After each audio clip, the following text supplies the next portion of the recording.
Lorsque tu manges ces produits pour faire le plein de protéines, malheureusement tu t'empoisonnes à cause entre autres des additifs nocifs qui composent ce produit. Et d'ailleurs il y en a un qui est très connu qui est l'acésulfame-K, qui est celui que tu retrouves dans le coca par exemple. Et tu peux me dire quels sont les risques de consommer l'acésulfame-K?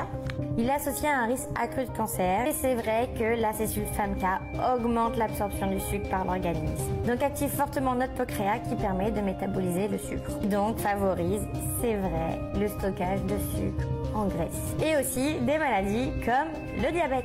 Déséquilibre aussi toute ta flore intestinale, donc tes intestins. Et du coup, ça favorise constamment la sensation de faim.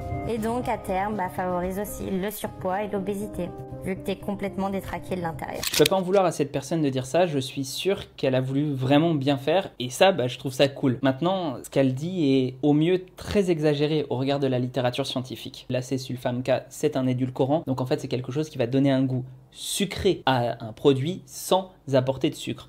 Alors, en apportant en réalité plus ou moins de sucre dépendant de l'édulcorant, mais ici, l'acésulfame-K, ça apporte pas de calories. On n'a pas de preuves très solide de tous ces effets. On a une légère association avec des risques de cancer accrus dans une cohorte sur plein qui ont été menés. Et encore que, en réalité, si on respecte les doses de l'OMS, faudrait en boire, je sais pas, un truc comme 30 ou 40 canettes par jour de coca, hein, j'entends, pour que ça commence à être un problème. Donc des AI-Pro, tu peux en consommer. Et tant qu'on reste dans les effets qui sont attribués à l'acésulfame-K, c'est-à-dire favoriser le surpoids, le diabète, tout ça, ça, alors là, j'en ai jamais vu une seule trace dans la littérature scientifique. Ça m'embête parce que je suis pas du tout financé par Danone ou je sais pas quelle marque fait les AI-Pro. Je vois toujours des gens sur les réseaux sociaux qui tapent dessus parce qu'il y aurait des additifs qui seraient très mauvais, etc.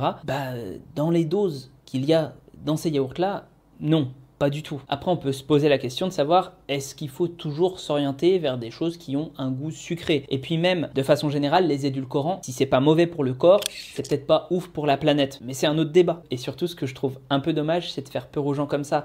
Ça fait partie des red flags donnés par de grandes associations scientifiques de nutrition pour différencier les mauvais conseils des bons sur les réseaux sociaux. Il y a vraiment très peu d'aliments dans le commerce en France si tu en consommes dans des doses raisonnables qui vont être très mauvais pour ta santé. Enfin si, il y en a, mais c'est pas ce dont on se méfie la plupart du temps. Et si tu manges traditionnel français avec plein de graisses saturées, plein de trucs qui vont faire augmenter ton cholestérol, et là, oui, ça peut être un peu dangereux pour la santé. Je parle viande rouge, viande de cochon, etc. Ou même la méthode de préparation, genre se faire un barbecue, pas ouf.